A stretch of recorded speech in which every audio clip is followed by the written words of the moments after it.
नमस्कार, बिहार तक में आपका स्वागत है और मैं हूं सुजीत।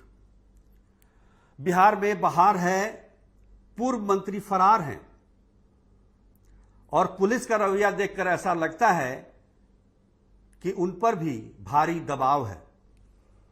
बात पूर्व मंत्री कार्तिकेय कुमार की हो रही है, जिनकी जमानत याचिका 1 सितंबर को खारिज हो चुकी है, लेकिन पुलिस 5 सितंबर तक उनको गिरफ्तार नहीं कर पाई और कोर्ट में रिपोर्ट सबमिट किया कि उन्होंने प्रयास किया, कोशिश की।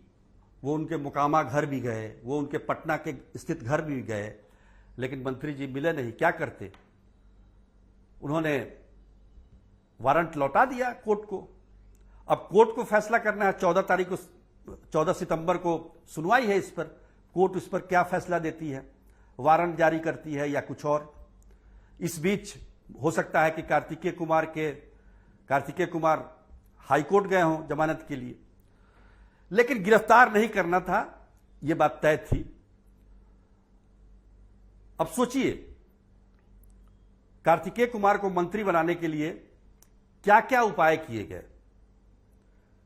कोर्ट से ऑर्डर भी आया 12 अगस्त से लेकर 1 सितंबर तक किसी प्रकार की कोई कानूनी कार्रवाई न करने का निर्देश।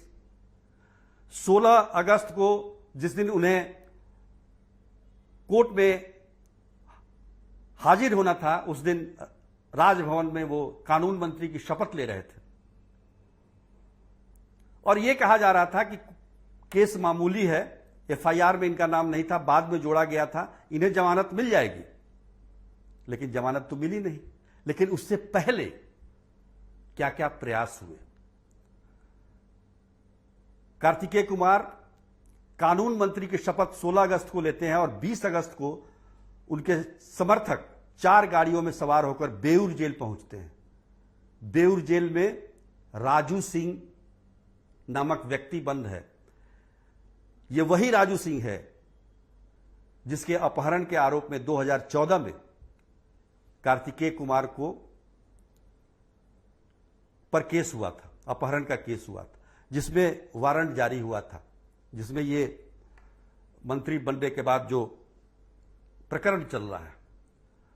और उनके समर्थकों ने राजू सिंह को धमकाया, केस वापस करने के लिए दबाव बनाया, ताकि किसी प्रकार से कार्तिकेय कुमार की कुर्सी बच जाए, वो कानून मंत्री बने रहे। यही नहीं, उनकी पत्नी, राजू सिंह की पत्नी दिव्या सिंह ने जो खुलासे किए, उन्होंने कहा कि 4 गाड़ियों में सवार होकर समर्थक बेऊर जेल पहुंचते हैं और बिना किसी मुलाकाती के समय के, बिना किसी इजाजत के राजू सिंह से मिलते हैं और उनको धमकाते हैं, कंप्रोमाइज करने के लिए दबाव डालते हैं। उनको भी व्हाट्सएप कॉल करते हैं, सैकड़ों कॉल आए उनको कि आप केस वापस ले लीजिए, कंप्रोमाइज कर लीजिए, ताकि मंत्री जी की कुर्सी बची रहे, वो कानून मंत्री बने रहे, भले ही उन पर आपराधिक मामले हो।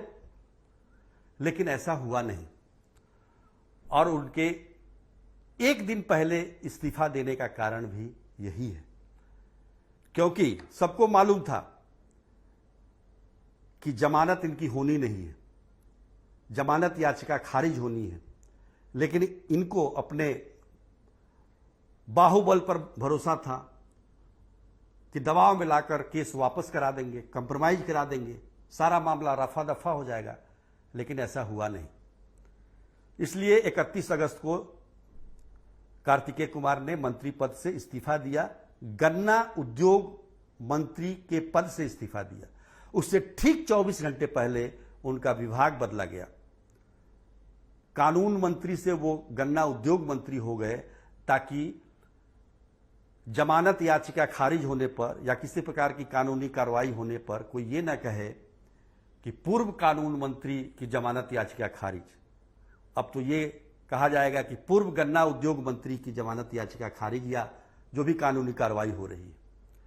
तो ये कहानी है इसके पीछे। कार्तिकेय कुमार ने इस्तीफा देने के वक्त कहा था कि सरकार की छवि के लिए, छवि खराब हो रही थी, इसलिए उन्होंने इस्तीफा दिया। और बेऊर जेल में जाकर धमकाना, इससे छवि अच्छी होती है? यह भी सोचने वाली बात है।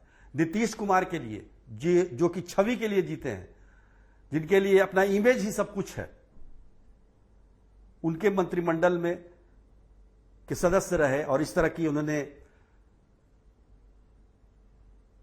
काम किए, जो चीजें अब प्रकाश में आ रही हैं, तो निश्चित तौर पर उनको भी गहरा धक्का लगा होगा।